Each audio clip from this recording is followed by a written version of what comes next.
Hi friends, నేను మీ Ali Hussain advocate Ali Hussain ప్రేక్షకులకి స్వాగతం. ఈరోజు మన సబ్జెక్ట్ చాలా వరకు సోషల్ మీడియా కావచ్చు, ప్రభుత్వాలు కావచ్చు, లేదా లీగల్ కావచ్చు, పబ్లిక్కి ఫ్రీ లీగల్ సర్వీస్ ఏ విధంగా పొందాలో ఇంతవరకు తెలియడం లేదు. ఈ ఫ్రీ లీగల్ సర్వీస్ని ఎలా పొందాలి? How to get free legal AIDS.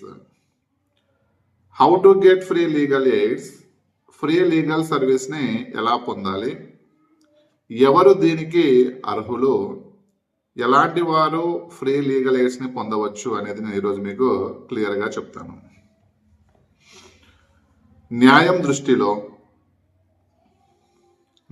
దృష్టిలో అందరూ సమానమే. ధనికులు, పేదవారు, ఈ కులం వారు, ఆ మతం వారు ఎవరు కూడా చట్టంలో అతిథులు కాదు. చట్టం ఎవరికి చుట్టం కాదు. చట్టం దృష్టిలో, న్యాయం దృష్టిలో అందరూ కూడా ఈక్వల్. మరి కొంతమంది ఏం చెప్తారంటే డబ్బున్న వాడికే న్యాయం ఉంటుంది, డబ్బులు లేని వాడికి న్యాయం ఉండదు. అంటే డబ్బున్నవాడు ఒక మంచి ఫేమస్ అడ్వకేట్ని కన్సల్ట్ అయ్యి అతనికి ఫీజు ఇచ్చి అతని ద్వారా న్యాయాన్ని లేదంటే లీగల్ కేసుని రన్ చేసుకుంటాడు. కానీ పేదవాడికి డబ్బు ఉండదు కాబట్టి అతను ఒక కరెక్ట్ అడ్వకేట్కి కన్సల్ట్ అయ్యి అతని ద్వారా లీగల్గా తన సమస్యని పరిష్కారం చేసుకోలేడు. అలాంటి పేదవాళ్ళు ఎవరైతే ఉన్నారో అలాంటి పేదవాళ్ళ కోసం, మన దేశంలో అలాంటి వాళ్ళ కోసం రాజ్యాంగం అండగా ఉంది, అదేవిధంగా ప్రభుత్వాలు అండగా ఉన్నాయి. రాజ్యాంగం 1976వ సంవత్సరంలో రాజ్యాంగంలో ఆధికరణ 39A యాడ్ చేసి రాజ్యాంగంలోని ఆధికరణ 39A ప్రకారం ఎవరైతే 1 లక్ష కన్నా తక్కువ ఇన్కమ్ ఉంటుందో వారు అడ్వకేట్ని పెట్టుకోలేని పక్షంలో ఒక గవర్నమెంట్ అడ్వకేట్ ద్వారా వారి యొక్క కేసుని రన్ చేసుకోవచ్చు. మరి గవర్నమెంట్ అడ్వకేట్ని ఏ విధంగా కన్సల్ట్ అవ్వాలి?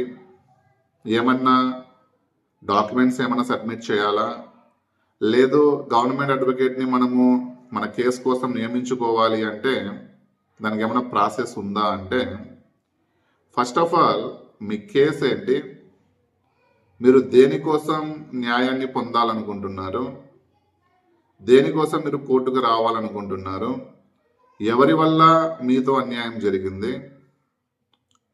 ఎవరి వల్ల మీరు అన్యాయం అయిపోయారు, ఇది మొత్తం కూడా మీరు ఒక అఫిడవిట్ని రెడీ చేసి, అంటే మీరు దేనికోసం న్యాయం పొందాలనుకుంటున్నారో దానికి ఒక అఫిడవిట్ రెడీ చేసి ఆ అఫిడవిట్ వెనక మీ కేసుకు సంబంధించిన డాక్యుమెంట్స్ మొత్తం సబ్మిట్ చేసి మీరు మీ జిల్లాలో ఉన్న న్యాయ సేవా అధికారి సంస్థకి అఫిడవిట్ కమ్ డాక్యుమెంట్ని సబ్మిట్ చేయవచ్చు.